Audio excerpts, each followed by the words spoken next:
setelahnya misalnya kayak gitu. Nah itu adalah urusannya pemerintah daerah yang punya kewenangan. Nah, kita hanya mengusulkan.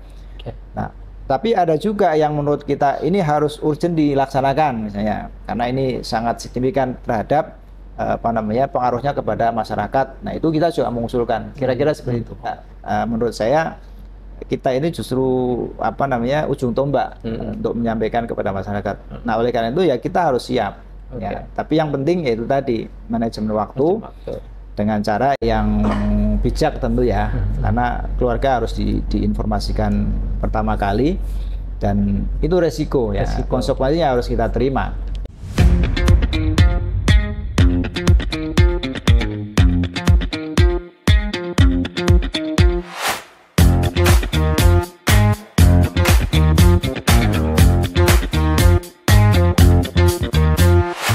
Assalamualaikum warahmatullahi wabarakatuh. Sahabat BCO, berjumpa kembali dalam program Storypod di BCO TV.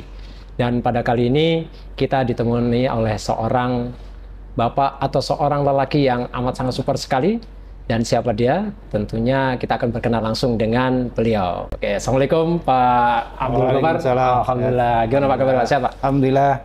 Alhamdulillah. Gimana di sela-sela sibuk ini masih bisa menyempatkan waktu ya? Ya, insya Allah kita akan yang penting ada pengaturan atau manajemen waktu ya. Oke. Ya. Baik, sahabat Beco. Nah, apa saja sih yang dikerjakan oleh beliau dan bagaimana sampai beliau bisa berkarir di dunia politik ya? Kita akan tanya-tanya langsung. Baik, Pak Ghaffar, tentunya sahabat Beco juga ingin tahu nih ya, sebenarnya latar belakang dari Bapak Ghaffar sebelum ya berpolitik ini seperti apa nih Pak? Bisa diceritakan?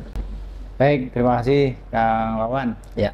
Jadi saya pertama kali ke Cilegon itu sebagai karyawan ya, karyawan di perusahaan industri. Yang pertama tahun 92, saya 9192 lah ya ke Cilegon. Kemudian takdirnya bekerja di PT Asahimas Chemical, sekarang Ashimas Chemical. 92 sampai 96 akhir, kemudian 96 pindah ke PT PHP Steel yang sekarang namanya BlueScope Steel ya. Indonesia. Ya, jadi itu awal saya ke Cilegon ya. Jadi sebelum kita aktif di politik, kita justru basisnya karyawan. Ya. Gitu kawan. Iya.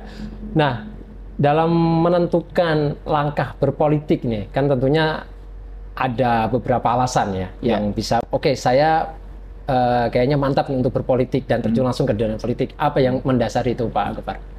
Ya intinya sebetulnya karena saya ketika kerja di Asahimas maupun di BlueScope Steel itu adalah bagiannya adalah bagian tentang yang berinteraksi dengan masyarakat ya. Jadi saya pertama ngurusin masalah perizinan, yang kedua tentang community development atau kalau sekarang mungkin CSR lah ya, kewajiban perusahaan untuk memberdayakan komunitas masyarakat. Jadi interaksi masyarakat inilah yang kemudian mendasari saya untuk akhirnya mengambil keputusan gitu ya,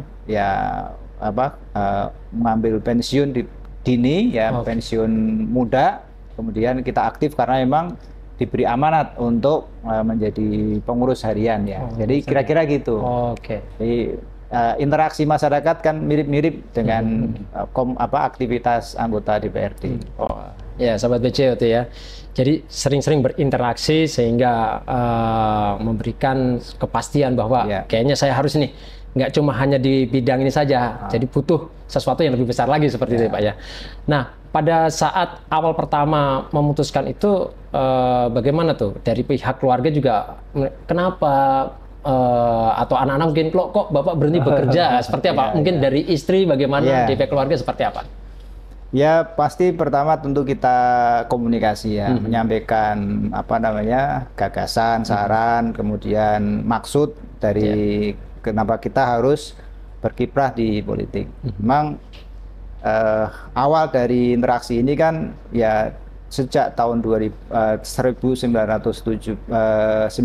lah ya, 97-an ya kita sudah berinteraksi dengan entitas dakwah di Cilegon, yang kemudian akhirnya dengan keputusan yang saya ambil, ya saya 2009 memutuskan untuk pensiun muda. Ya. Jadi waktu itu kita sudah di Bluescope Steel ya. Jadi kalau dari tahun 92 ke 96 itu di Asahi Mas, itu perusahaan yang secara manajemen itu manajemennya manajemen Jepang ya, Japanese company, artinya kulturnya kultur ketimuran ya, yang sedikit ada strata yang memang panjang gitu ya. Kalau yang di Bluescope Steel atau BHP Steel itu kan memang egaliter, sehingga perusahaan Australia yang secara manajemen egaliter, jadi nggak ada jarak. Kalau di Asahi Mas kita mau menghadap pimpinan itu kan ada birokrasinya kira-kira gitu. Kalau di Bluescope nggak ada birokrasi, sehingga kita bisa interaksi langsung. Mungkin itu bedanya. Ya kesamaannya ya semua tentu kinerja. Ya. Nah, sahabat BCO, itu tadi ya yang mendasari latar belakang sedikitnya kenapa beliau tertarik dengan dunia politik. Nah, pada awal pertama kali Pak Khofar terjun ke dunia politik, itu langsung mendaftarkan diri atau bagaimana nih? Kan butuh ada kendaraan partai nih Pak, tentunya Pak. Nah, ini kan ada beberapa partai, kenapa harus partai ini Bapak yang punya partai PKS nih ya? Seperti itu. Bisa diceritakan? Jadi begini, 2009 saya ngambil pensiun muda, tidak otomatis langsung kemudian terjun ke DPRD, enggak. Karena kita waktu itu hanya sebagai struktur ya. Kepengurusan di PKS Kota Cilegon, yang kebetulan saya diamanati sebagai sekretaris ya. Jadi sampai tahun 2015 sebagai sekretaris. Kemudian 2014 baru diminta ya, kalau di PKS itu dicalonkan bukan mencalonkan, atau diminta ditugaskan gitu ya. Kalau di PKS seperti itu, dicalonkan untuk maju di pemilu legislatif Kota Cilegon. Memang kalau kira-kira begitu gambarnya. Baru 2015 ada musda ya. Kemudian saya diminta untuk jadi ketua gitu malah justru ya, dari sekretaris ke ketua. Jadi 2015 jadi ketua sampai 2020. Nah, sekarang posisi saya sebagai ketua Dewan Etik daerah. Jadi dulu ketua DPD, sekretaris DPD, kemudian 2015 jadi ketua DPD. Ya, sekarang 2020 sampai 2025 nanti saya sebagai ketua DED. Dewan Etik Daerah. Nah, kita punya di PKS ada satu lembaga yang istilahnya menjadi inilah kira-kira kalau di pabrik itu quality control kira-kira gitu. Secara etika supaya anggota dan terutama pejabat publik, anggota DPRD yang menjadi naungin dalam PKS Kota Cilegon punya dibingkai oleh kode etik yang memang sudah kita sepakati bersama. Gitu. Nah, dari tahun 2009 berarti Pak ya? 2014 ya. Itu awal pertama kali untuk. Nah, itu Bapak terjun langsung ke terus mendaftarkan sebagai dicalonkan di legislatif. Itu langsung di Komisi 3 sini atau langsung di ini 2014 sampai 2019 saya terutama pertama tugasnya di setengah periode pertama itu di Komisi 1. Komisi 1 itu waktu itu mitra kerjanya kira-kira bagian perizinan, pemerintahan, kemudian catatan sipil itu ya. Sama kecamatan, kelurahan lah gitu ya. Kira-kira bagian pemerintahan. Baru kemudian di setengah periode kedua di 2014-2019 itu saya diamati sebagai Ketua Komisi 2. Ketua Komisi 2 itu terkait dengan Kesra lah, tenaga kerja, pendidikan, kesehatan, misalnya sosial gitu ya. Nah itu di Komisi 2. Ya, baru kemudian di periode 2019 ke 2024 ini saya diamati sebagai Ketua Komisi 3. Jadi mudah-mudahan sudah apa ngalamin nih ya. Komisi 1, 2, 3. Kalau sekarang kan komisinya ada 4 ya. Oh, ya. Kalau dulu waktu 2014-2019 komisi itu hanya 3, komisi 1, komisi 2, komisi 3. Komisi 1 tentang apa pemerintahan dan infrastruktur, mitra KPU juga. Yeah. Komisi 2 itu tentang Kesra, komisi 3 ya keuangan dan apa istilahnya aset lah. Aset, gitu ya. Oh ya. Nah kalau sekarang komisinya ada 4. Komisi 1 terkait dengan masalah pemerintahan, komisi 2 tentang Kesra masih sama, komisi 3 tentang keuangan dan aset. Nah komisi 4-nya yang sekarang itu adalah terkait dengan perizinan dan infrastruktur. Kalau dulu diborong di komisi 1 itu. Oh, 1 ya. Gitu kan. Iya. Wah, menarik sekali nih sahabat Beco ya. Jadi mungkin sahabat Beco bisa menyimak ya dari sejarah perjalanan beliau ini amat sangat menarik sekali dari karyawan ya, kemudian menjadi sekretaris di kepartaian sampai ketua DPD Pak ya. Ya. Sampai akhirnya dari komisi 1, komisi 2, komisi 3. Sekarang di ketua komisi 3 Pak ya. Ya, komisi 3. Banggar nih ya tentang. Ya, kalau Banggar itu apa alat kelengkapan DPRD yang lain ya. Okay. Jadi kalau di DPRD kan alat kelengkapan dewan itu ada komisi, ada juga badan musyawarah, ada juga badan anggaran. Ya, termasuk pimpinan itu alat kelengkapan. Jadi ada Pemberda, badan apa pembuat peraturan daerah. Dan ada badan kehormatan itu AKD. Nah, saya kebetulan melekatnya ada komisi, badan anggaran dan badan pembuatan peraturan daerah. Jadi saya melekat 3 AKD gitu. 3 AKD ya. Ya, itu tugasnya beda-beda ya kira-kira. Kalau Banggar nanti berarti kita terkait dengan masalah apa merundingkan dengan pemerintah daerah untuk menyusun APBD. Nah, sejauh ini bagaimana nih Pak? Tentu sahabat BC juga ingin tahu lebih dalam lagi tentang tugas-tugas apa saja yang di DPRD terkait dengan mitra dari eksekutif gitu kan. Bagaimana tuh dari mulai perencanaan tentunya dari penganggaran RPJMD Pak ya? Nah itu bagaimana itu dalam penentuannya? Apakah disinkronisasikan dari program DPRD punya, lalu eksekutif punya, lalu ditentukan bersama atau bagaimana mekanismenya? Ya, jadi kira-kira gambarannya gini ya. DPRD itu punya tupoksi yang melekat sesuai dengan Undang-Undang 23 2014. Ya, yang pertama tentu dia sebagai fungsi anggaran, ya fungsi anggaran. Yang kedua fungsi pembuatan perda, dan ketiga fungsi kontrol itu melekat sesuai tupoksi. Meskipun kita juga punya, terutama di PKS, punya tanggung jawab yang lain yang ditugaskan oleh struktur, yaitu tugas yang sifatnya adalah pembelaan atau advokasi, dan pemberdayaan. Ya, artinya kita itu kan sebagai anggota DPRD punya tanggung jawab kalau ada masyarakat yang mengusulkan, maka kita mengadvokasi atau memberdayakan ya. Kalau ada kegiatan-kegiatan yang bisa beririsan dengan masyarakat, ya kita berdayakan masyarakat.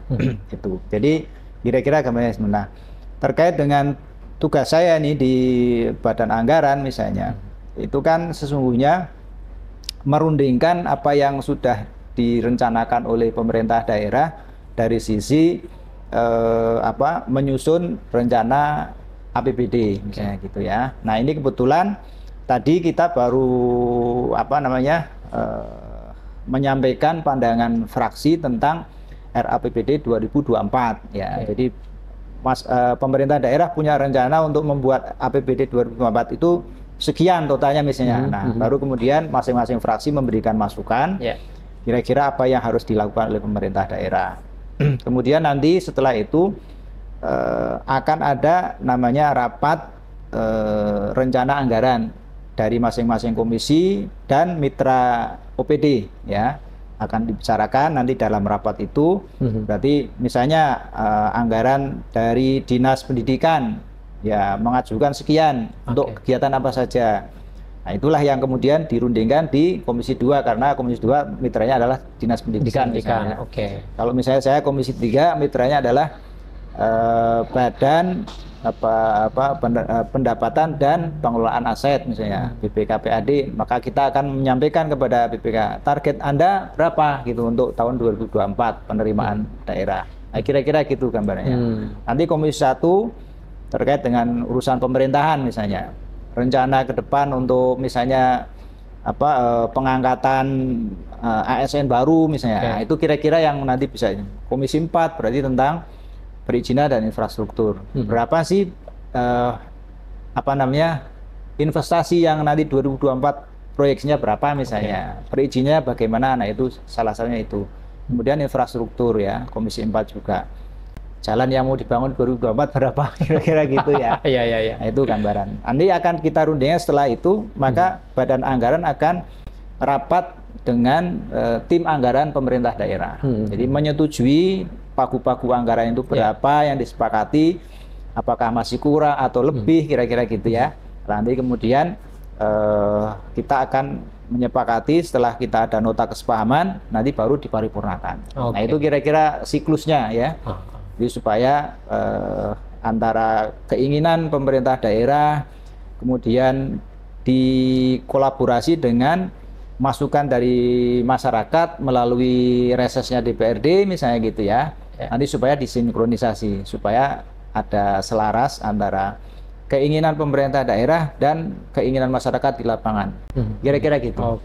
Nah, tadi sudah dijelaskan ya oleh Pak Gofar tentang siklus ya, pergerakan dari antara kerjasama dan mitra-mitra dari antar komisi ya. Kemudian bagaimana Pak dalam menjaga transparansi dan akuntabilitas dalam pengelolaan anggaran sendiri itu bagaimana terhadap warga yang ingin mengetahuinya seperti bagaimana Pak? Sebetulnya begini, saya pernah menyampaikan juga dalam beberapa kali rapat ya, agar kemudian kan kita sudah punya perda tentang transparansi informasi gitu ya. Ya, itu harusnya semua yang kita bahas bisa diakses oleh masyarakat. Itu salah satunya yang supaya nanti ke depan bisa ada nanti sampaikan transparansi, keterbukaan antara dokumen yang ada di pemerintah daerah. Meskipun ada beberapa dokumen yang memang harus prosesnya harus melalui misalnya contoh mengajukan permohonan. Nanti juga itu dokumen-dokumen tertentu ya, masyarakat yang keinginan dokumen ini maka dialah harus memberikan surat kepada instansi terkait dan kemudian nanti dijawab apa-apa yang bisa dan apa-apa yang tidak bisa. Itu dari situ. Tapi secara umum kalau terkait dengan proyeksi penerimaan daerah, maka sering kita sampaikan ya perlu adanya update data. Update data dari wajib pajak daerah dan wajib retribusi itu kira-kira berapa? Ya, karena kita kan ingin mendapatkan sumber data itu yang sesuai dengan realitas. Jadi ada sistemnya keterbukaan, jadi warga pun berhak untuk mengetahui Pak ya. Ya, baik sahabat BC itu tadi ya. Jadi jangan ragu kalau ingin mengetahui seperti apa kinerja dari pemerintah kota bekerjasama dengan DPRD, silakan ya bertanya langsung. Nah, atau juga bisa audiensi Pak ya. Nah, baik sahabat BC tentunya ini akan kita kulik lebih dalam lagi nih ya. Tentunya terkait tadi Pak Gofar sudah menjelaskan dari mulai pernah pengalaman dari Komisi 1, Komisi 2, Komisi 3 dan sekarang ada Komisi 4. Nah, ini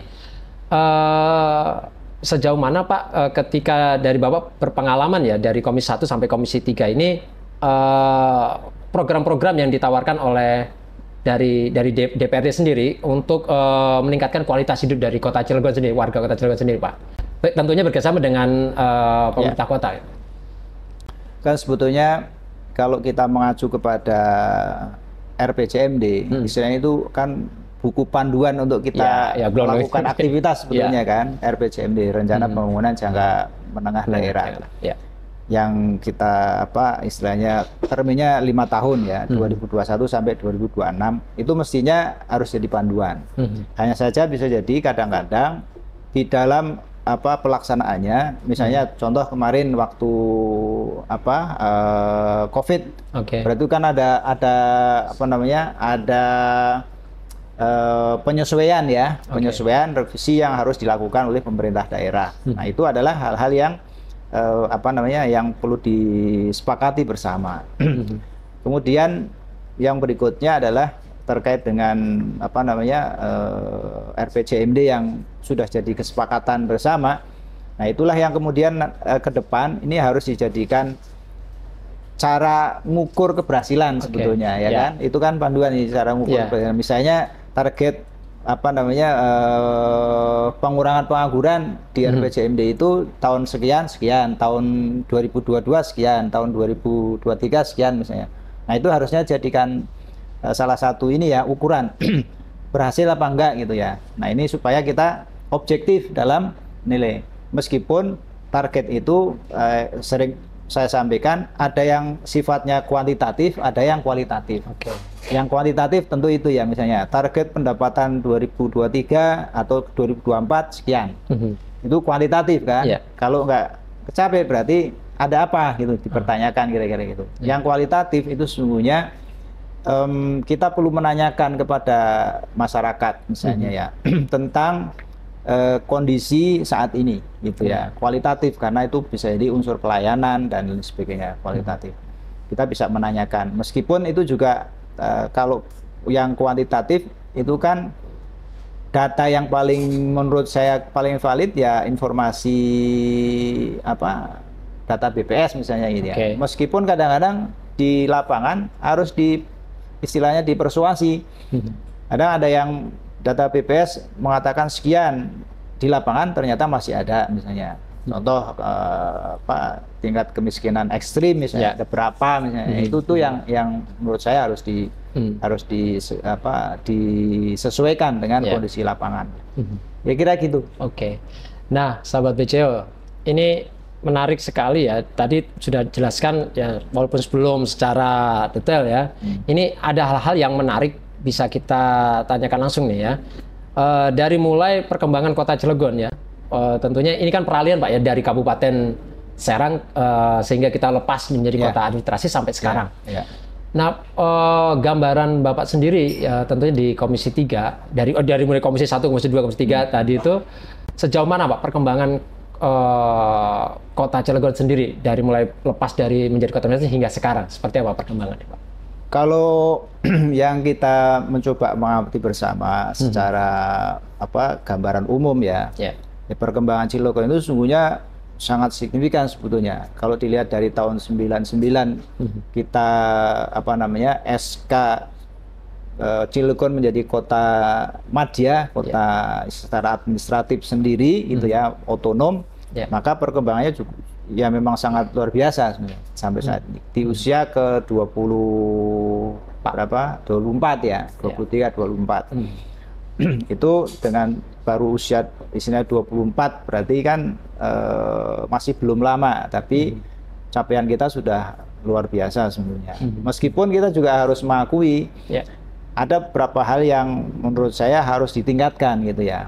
Karena kan kalau kita lihat PDRD kita itu kalau melihat dari APBD 2024 yang diproyeksikan sekitar 2,3 triliun, padahal istilahnya peredaran uang yang ada di Cilegon itu sekitar 200 triliun misalnya gitu. Berarti kan kita baru 1% dari peredaran uang yang akan ini. Meskipun kalau kita nanti menuju menspesifikasi ke pendapatan asli daerah, itu kan masih di angka target 2024 itu 1,3. Berarti kan baru 0,5% kira-kira gitu. Masih belum ini ya. Nah, kita berharap nanti dinaikin itu targetnya ya. Tentu dengan cara yang kemarin sempat kita sampaikan dan tadi disampaikan juga pada rapat paripurna, harus ada intensifikasi dan ekstensifikasi potensi pendapatan asli daerah. Potensi pendapatan daerah. Nah, ini saya tadi coba menanyakan nih tentang potensi pendapatan daerah. Ini tentunya kota Cilegon ini terkenal dengan kota industri ya kan? Kota baja, kota industri ya, terkenal lah ya, sahabat BC tentu tahu ya. Karena pengalaman saya itu setiap ditanya, di mana di Cilegon? Wah, terkenal dengan KS-nya gitu Pak ya. Nah, ini untuk tadi potensi pendapatan daerah ini tentunya kita juga mendorong ya tentang industri-industri dan usaha kecil menengah terhadap warga Cilegon khususnya. Nah, upaya apa saja yang sudah untuk mendukung itu Pak dari DPRD berkait dengan program kerja dari pemerintah kota? Ya, ya kita paham bahwa Cilegon adalah kota industri. Industrinya bukan industri kaleng-kaleng gitu ya. Industri padat modal, padat teknologi. Padat modal, padat teknologi. Padat modal artinya investasinya besar, padat teknologi basisnya adalah teknologi. Nah, memang ini ya harus jujur diakui dampak secara signifikan kepada pemerintah daerah itu dalam tanda kutip ya masih belum maksimal. Kenapa? Karena begini, hampir semua industri yang ada di Cilegon, kantor pusatnya ada di Jakarta. Manfaat itu langsung ke Jakarta sesungguhnya, mulai langsung ke Jakarta. Kita hanya menerima apa namanya pengelolaan yang paling dari industri itu ya kira-kira pajak yang melekat ke industri biasanya karena pajak penerangan jalan terkait dengan konsumsi listrik yang dia serap gitu ya.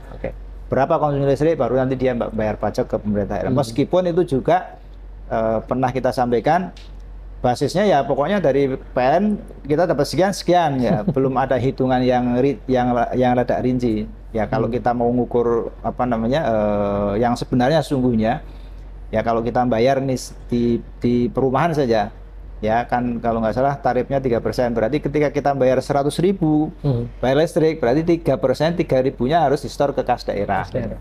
Sementara kalau industri kan kita bisa kebayang tuh ya, berapa listrik yang dikonsumsi gitu ya, kira-kira gitu. Itu salah satu apa sisi saja.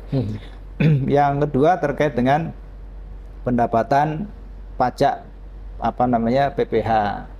Itu semua ke pusat, ke Jakarta, sehingga kita hanya nanti dapatnya dana perimbangan dari pemerintah pusat. Itu mungkin yang ke depan harus disiasati. Tapi kita juga ingin memberikan peluang kepada pemerintah daerah untuk contoh misalnya tarif PBB antara industri dengan kalangan perumahan, terutama yang perumahan dan bisnis. Bisnis kan ada tempat apa istilahnya mall dan sebagainya. Mudah-mudahan itu bisa, tadi sudah disampaikan akan ada zonasi.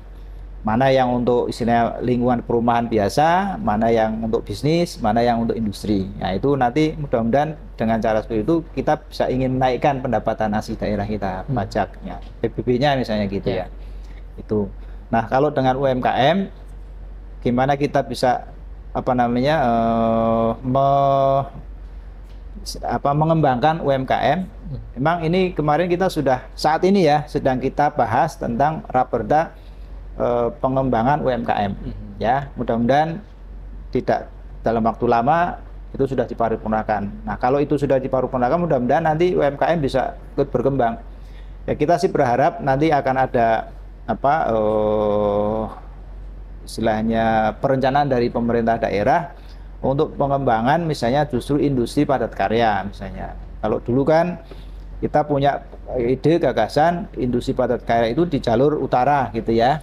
Sehingga nanti penyerapan tenaga kerjanya jadi baik. Kita industri tapi penyerapan tenaga kerjanya sedikit. Kenapa? Karena tadi saya sampaikan industri di Cilegon adalah padat modal, padat teknologi.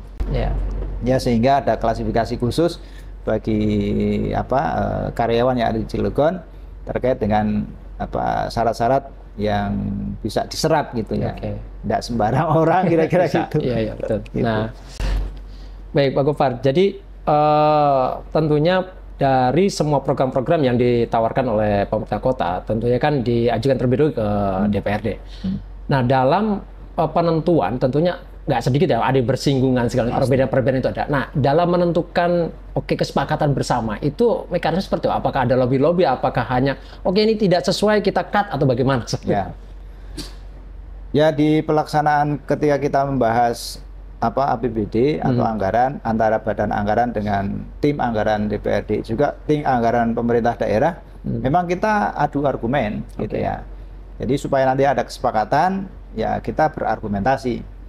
Kenapa ini harus sekian? apa yang jadi apa namanya targetnya misalnya gitu ya. Kenapa kita, untuk belanja modal hanya sekian misalnya, padahal kita butuh untuk ini. Nah, nanti kita sampaikan. Baru setelah itu nanti direkap ulang ya, baru nanti kita ada nota kesepahaman.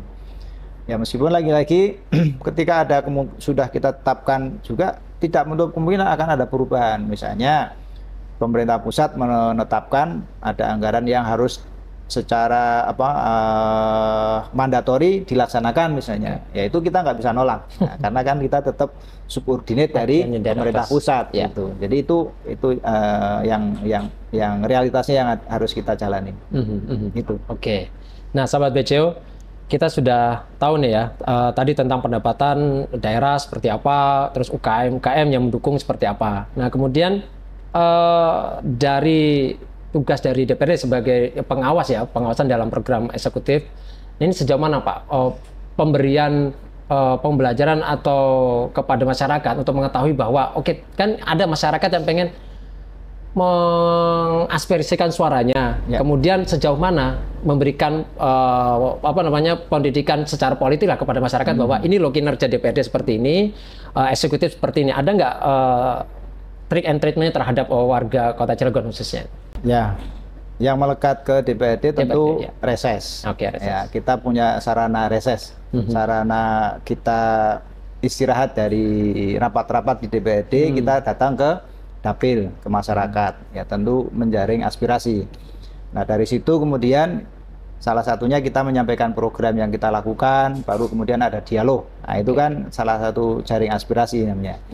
Baru setelah itu kita bikin laporan, sampaikan ke pimpinan, dibacakan di paripurna, baru kemudian direspon oleh pemerintah daerah. Nah, kira-kira step by stepnya seperti itu. Itu salah satu cara. Kemudian unsur pengawasan yang lain ya kita bisa mengawasi tentang pelaksanaan perda.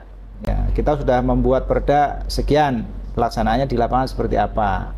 Nah, itulah yang ke depan kita harus bisa kalau ukuran yang sifatnya kualitatif itu memang agak rigid ya. Tapi yang kualitatif misalnya pelayanan. Nah, sebagaimana contoh hasil pekan kemarin kan kita ada reses nih anggota DPRD 2829. Salah satu yang diusulkan juga sama masyarakat adalah misalnya ada yang mengusulkan ke saya kemarin itu tentang tera ulang dari semua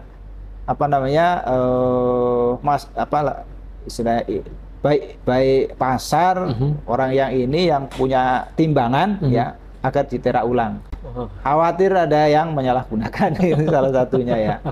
Nah, ini juga usulan ya. Maka kemudian kita masukkan kepada pemerintah daerah agar ini bisa dilakukan tera ulang ya, atau dikalibrasi timbangan-timbangan, dikalibrasi ulang ya, khawatirnya nanti sudah tidak sesuai gitu ya. Nah, ini juga salah satu masukan dari masyarakat sebagai satu sarana untuk pengawasan gitu kan. Nah, ini salah satu pengawasan yang ada di Cilegon berarti kan.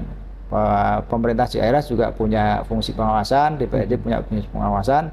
Nah, itu dari masukan-masukan pemerintah masyarakat kira-kira gitu. Ini salah satu cara. Pengawasan yang lain biasanya kita ada namanya ketika ada masyarakat yang mengadukan ke kita terima, baru kita melakukan hearing ya, hearing dengan OPD terkait. Misalnya ada yang mengklaim, ada yang menyampaikan tentang misalnya tentang wakaf tanah kuburan misalnya, kita nanti bisa advokasi dengan OPD terkait. Nah, itu kira-kira. Oke, berarti sahabat BCO dan warga Kota Cilegon setempat berarti bisa nih ya, teman-teman itu juga, maksudnya masyarakat itu juga berpotensi, maksudnya berpartisipasi dalam pembuatan perda juga ya. Melalui sistem jadi bisa hearing, itu kan bisa menjadikan perda Pak ya. Nah, kemudian bagaimana nih ketika melihat ketika sudah hearing, sudah reses, turun ke lapangan, tentu ada isu-isu yang berkembang, Pak ya. Nah, isu-isu berkembang yang berkelanjutan ini bagaimana metode menentukan apakah ada skala prioritas dalam menyelesaikan atau seperti apa di dalam di DPRD sendiri secara internal? Ya, kalau yang laporan langsung ke DPRD biasanya kan administrasinya ada surat masuk gitu ya.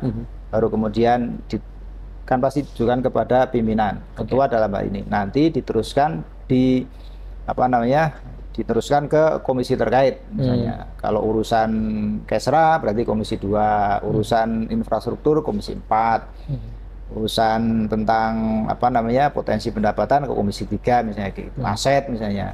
Kan kita punya aset di beberapa catatannya itu misalnya masih ada yang belum dikelola dengan baik. Dan masyarakat mengusulkan ke kita bisa koordinasi dengan bidang aset gitu kira-kira gitu. Nah, prioritas pembangunan tentu kita serahkan ke pemerintah daerah karena pemerintah daerah eksekutor. Kalau kita kan fungsinya fungsi bukan pelaksana kegiatan ya. Kita hanya mengawasi, memonitor agar kegiatan itu. Nah, setelah kita serahkan kepada pemerintah daerah, nah pemerintah daerah yang memilah mana yang prioritas, mana yang ya misalnya bisa dikerjakan setelahnya misalnya kayak gitu. Nah, itu adalah urusannya pemerintah daerah yang punya kewenangan. Kita hanya mengusulkan.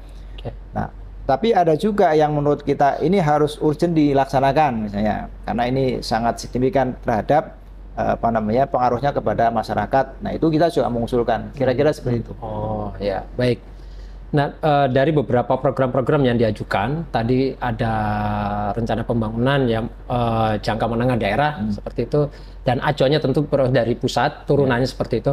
Kemudian tentunya dari pengalaman Mbak Kofer menyerahkan banyak waktu ya Pak. Nah, ini agak sedikit keluar dari pembicaraan kita nih. Bagaimana nih Bapak membagi waktu dengan keluarga? Nah tuh, tentu kan waktu sibuk sekali kan seperti itu. Nah, itu seperti apa tuh? Apakah tiap hari datang ada yang keluhan aspirasi, sebentar saya harus keluar dulu. Bagaimana bagi waktunya tuh? Ya tentu kita punya manajemen waktu ya. Quality time itu perlu, terutama untuk keluarga. Meskipun sekarang kan sarananya banyak ya, bisa dengan yang kita bisa gadget kita bisa dipakai untuk sarana memanage waktu kita semuanya gitu ya. Ya tentu kita sudah ketika kita terjun ke jabatan publik ya otomatis tingkat privasi kita itu berkurang. Itu harus diakui ini itu ya. Privasi kita itu berkurang karena ya kita paham terutama kita yang di DPR di tingkat kabupaten kota. Ya yang paling interaksinya intens ya kita gitu.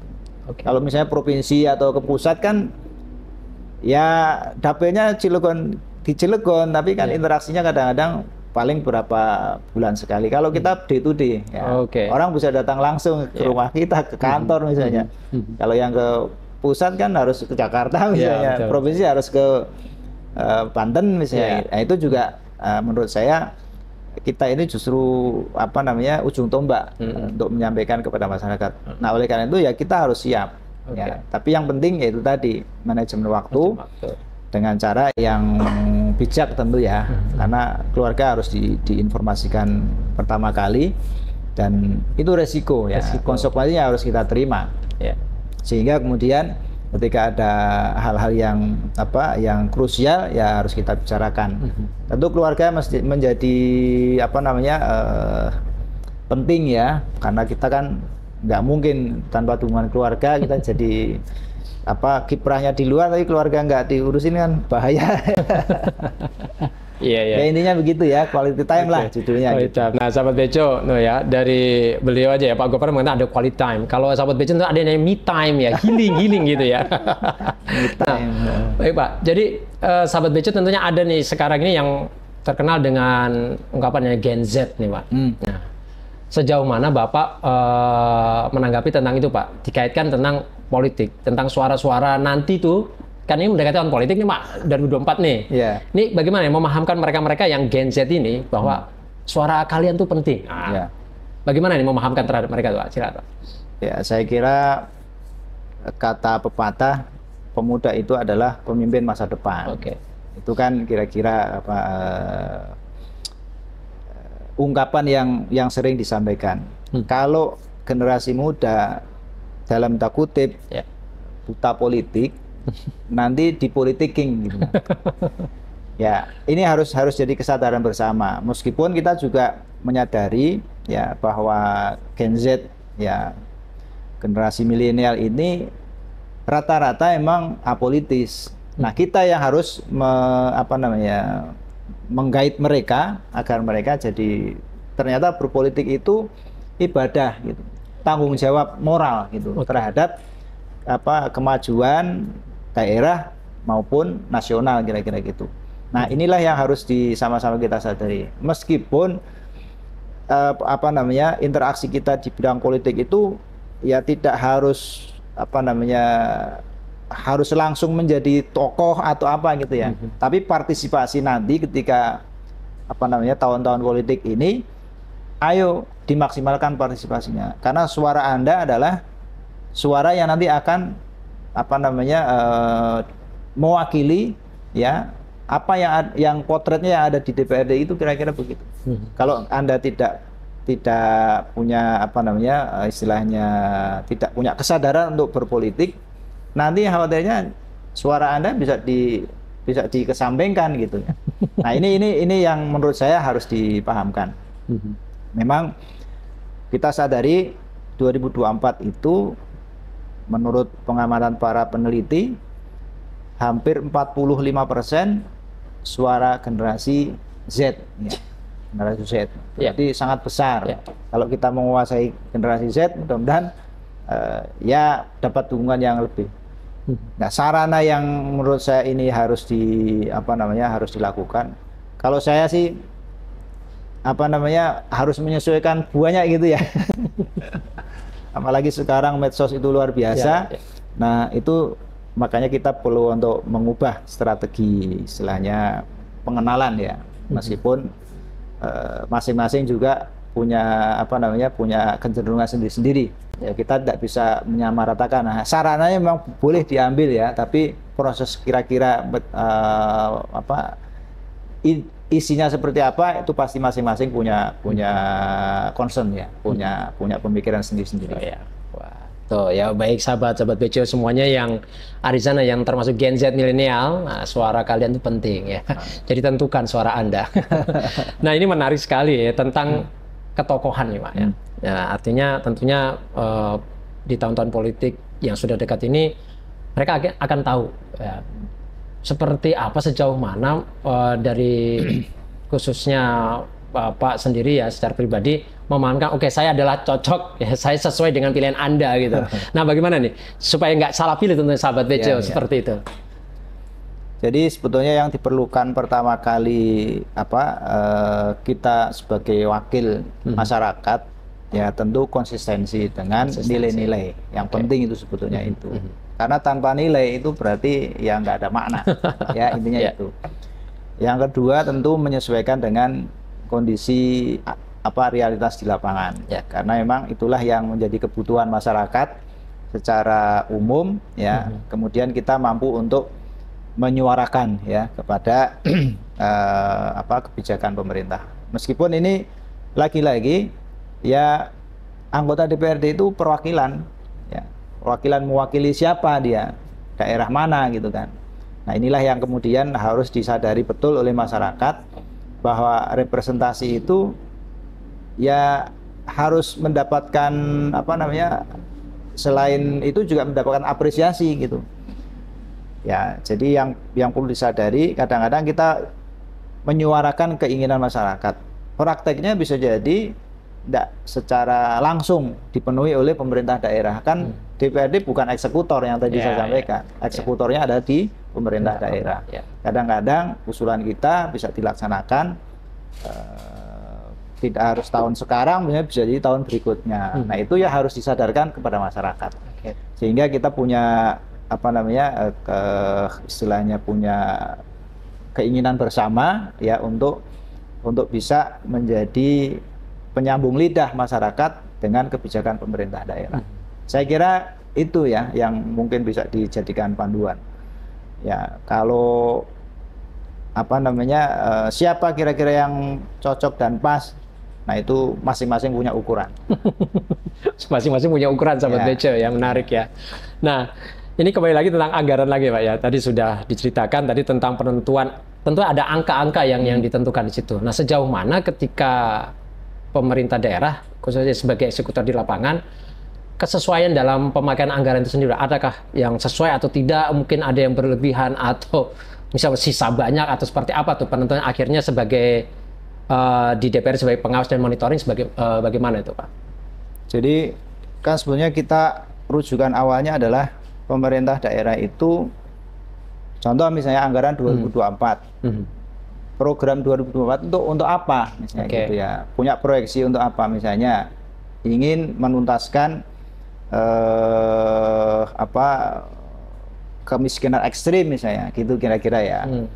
Nah kemudian programnya apa misalnya, ketika kita lihat misalnya dari rencana untuk menurunkan kemiskinan ekstrim, tapi ketika kita lihat anggaran untuk dinas sosialnya kurang dari yang kita hitung-hitung, berarti itu kan kadang-kadang tidak sesuai. Nah inilah diskusinya ya, diskusinya. Jadi misalnya anggarannya untuk ini tapi ternyata kecil misalnya.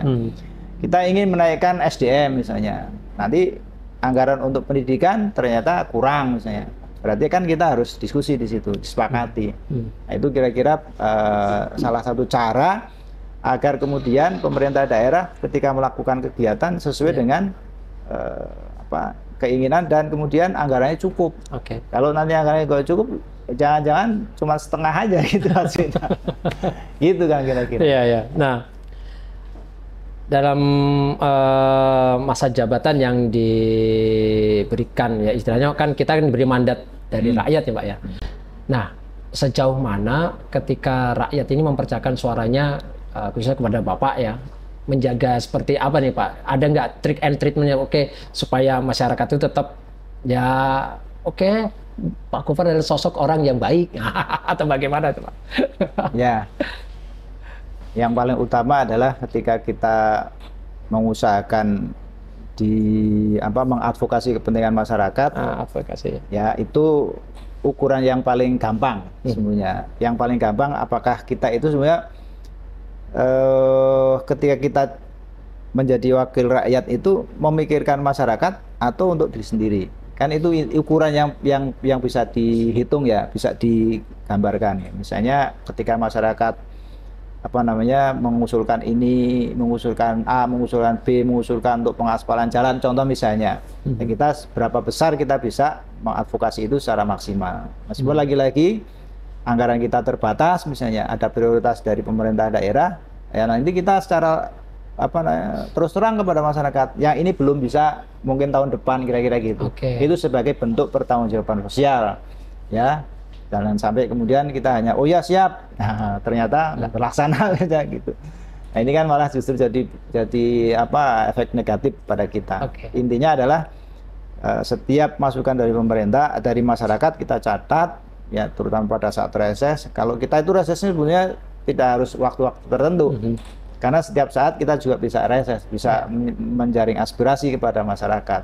Apalagi yang di lingkungan kita sendiri ya, misalnya setelah sholat kita bisa ngobrol, masukannya apa, nanti kita kira-kira gitu. Jadi wujud dari manfaat kita dari masyarakat salah satunya itu ya, meskipun ada ukuran yang lain.